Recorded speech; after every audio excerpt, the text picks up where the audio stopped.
Hello everyone, I'm Damien and welcome to Chess Optics. What I want to talk to you about today is a very simple king and pawn endgame.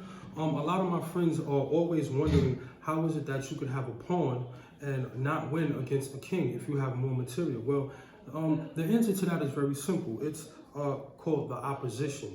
In chess, the opposition of these three squares, right? Let me remove this pawn real quick. So if I were to put the king here, these three squares that stand in front of these two kings count as the opposition. The opposition allows me to navigate and keep you out of my position and allows me to penetrate yours. So if it's my move here, right, you would have to move. Excuse me, if it was your move, you would have to move and allow me to penetrate. Whichever way you go, I can come in. So let's change the dynamic a little bit and place a pawn on the board. So in this position, I would immediately take the opposition, right? If you decide to push the pawn, I don't step here, I step in front of the pawn. You step here, I step back.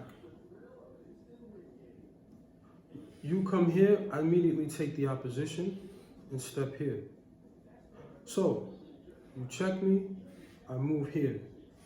You come to this square, d5, I move to d8.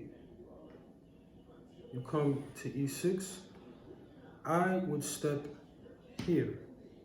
If you push, I come here, you go here, it's a draw. And even with the pawn, as you can see, you cannot make any further progress. However, there's a mistake that some beginners make. Okay, so you come here, I back up. If you go here, and I step off to the side, I have now allowed you to come into the position and I'm lost.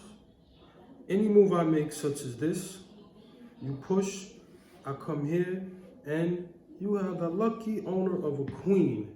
Theoretically, this game is over. So remember that.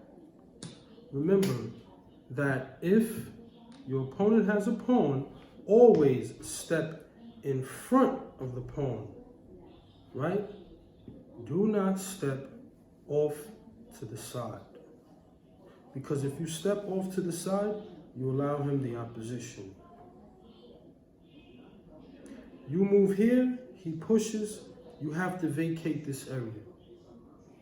However, if you step here, right, and he steps here, you pull back, he comes to c6, you step here, he pushes, you step in front of the pawn, he doesn't want to lose the pawn, he steps here, he can make no further progress.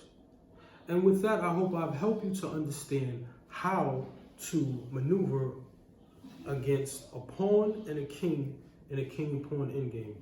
Thank you.